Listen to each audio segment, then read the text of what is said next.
Psychologist Mayuri दहिकुळे माझ्या या चॅनलमध्ये तुमचं स्वागत करते।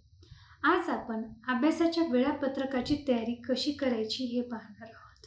पहा, आपण एखादा कार्यक्रम पार पाडायचा त्यावेळेला नियोजन करतो, म्हणजे प्रत्येक कामासाठी नियोजनाची गरज असते।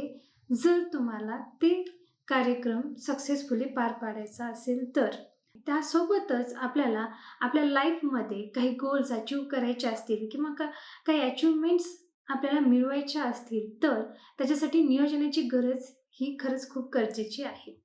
तर आपली पहिली पायरी असते तो म्हणजे अभ्यास, म्हणून अभ्यासाचं वेळापत्रक करणं हे खूप गरजेचं आहे। आपण आता एका विद्यार्थ्याचं उदाहरण पाहूयात की त्याने त्याच्या अभ्यासासाठी वेळापत्रक कसे तयार केले। अक्षय नावाचा एक विद्यार्थी आहे जो परीक्षेची तयारी करत आहे। त्याच्या मागील अनुभवामुळे त्याला नेहमीच अभ्यासाच्या वेळेचा अभाव जाणवत होता आणि त्यामुळे त्याची तयारी चांगली होत नव्हती। काय झालं की तो परीक्षेची तयारी करत होता पण त्याला रिझल्ट मिळत नव्हता। तर त्याला हे जाणवत होतं की आपला वेळ आपण प्रॉपरली आपल्या अभ्यासासाठी देत नाहीयेत, कुठेतरी आपलं चुकते वेळ मॅनेजमेंट करत असताना। म्हणून त्याने एक वेळापत्रक तयार करण्याचे ठरवले आणि त्याने अशा प्रकारे वेळापत्रक तयार केले। त्याने प्रत्येक विषयासाठी वेळ निश्चित केला, जसे की गणितासाठी 2 तास, विज्ञानासाठी 1.5 तास आणि इंग्रजीसाठी 1 तास। त्याने त्याच्या वेळापत्रकात दिवसाच्या विशिष्ट वेळेत विश्रांतीसाठी आणि मनोरंजनासाठी वेळ ठरवला। पहा, अभ्यासाचं नियोजन करणं म्हणजे फक्त आणि फक्त पुस्तकासाठी किती वेळ द्यायचा, कोणत्या पुस्तकासाठी किती वेळ द्यायचा हे ठरवणंच गरजेचे नाही, तर आपली विश्रांती तितकीच महत्त्वाची आहे आणि आपलं मनोरंजन पण तितकंच महत्त्वाचं आहे, हे या उदाहरणातून स्पष्ट होते। तर आता आपण हे पाहूया की त्याने कोणत्या कोणत्या पद्धती वेळापत्रकासाठी अवलंबलेल्या आहेत। तर सर्वात प्रथम त्याने अभ्यासाचे विभाग ठरवले।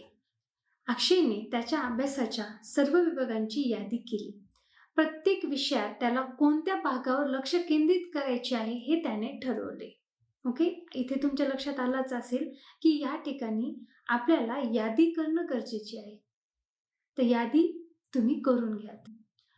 नंबर 2, त्याने अभ्यासाची वेळ निश्चित केली। त्याने प्रत्येक विभागासाठी विशिष्ट वेळ निश्चित केला।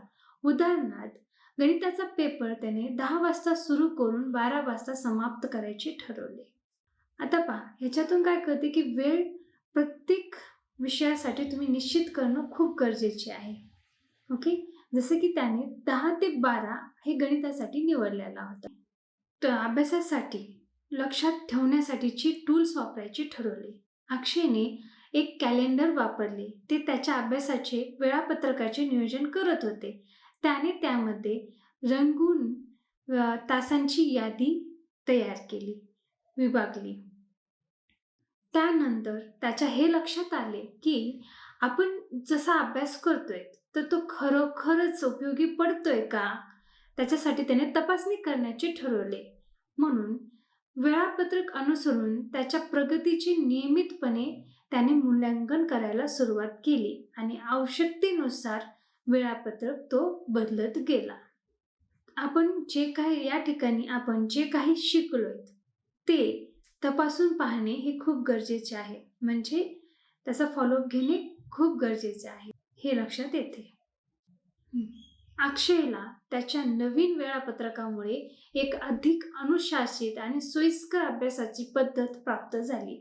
त्याच्या अभ्यासाचे प्रमाण सुधारले आणि त्याला योग्य वेळेत सर्व विषयांचे पुनरावलोकन करण्याची मदत झाली। त्याच्या मनाची शांती आणि आत्मविश्वास या ठिकाणी वाढला। त्याने परिणामस्वरूप उत्कृष्ट परीक्षेचा निकाल प्राप्त केला। हे उदाहरण दर्शवते की एक ठराविक आणि सुव्यवस्थित अभ्यास वेळापत्रक तयार केल्यामुळे तुम्ही तुमच्या अभ्यासातील कार्यक्षमता सुधारू शकतात आणि तणाव कमी करू शकतात। म्हणजेच की वेळापत्रकाचं नियोजन असल्यामुळे किंवा अभ्यासाचं नियोजन असल्यामुळे आज अक्षयला यश प्राप्त झालेलं आहे। जर तुम्ही स्वतः वेळापत्रक तयार करू शकत नसाल तर तुमच्यासाठी एक आनंदाची बातमी आहे, तुम्ही आमच्याकडून पण हे वेळापत्रक मिळवू शकतात। आम्ही मुलांच्या गरजेनुसार हे वेळापत्रक तयार केलेले आहे. वेळापत्रकासाठी खालील दिलेल्या नंबरवर कॉल करून तुम्ही हे वेळापत्रक मिळवू शकतात. तर आजच्या या व्हिडिओमधून आपण अभ्यासाच्या वेळापत्रकासाठी काय काय शिकलोय हे पाहूयात. सर्वात प्रथम अभ्यासाची विभागणी करणे खूप गरजेचे आहे. आजच्या या व्हिडिओमध्ये अभ्यासाचं नियोजन किती महत्त्वाचं आहे हे आपण शिकलो आहेत. तर त्याच्यामध्ये कोणते कोणते पॉईंट येतात ते आपण पाहूयात. पहिल्यांदा तर अभ्यासाची विभागणी करणे, दुसरं वेळ निश्चित करणे, 3 नंबर लक्षात ठेवण्याचे टूल्स तयार करणे, नंबर 4 सत्यात तपासणी करणे. आजचा हा व्हिडिओ आवडला असेल तर लाईक, शेअर आणि सबस्क्राईब करायला विसरू नकात. पुढील व्हिडिओ तुम्हाला कोणत्या विषयावर हवा आहे याच्यासाठी तुम्ही मला कमेंट बॉक्समध्ये कळवू शकता. धन्यवाद.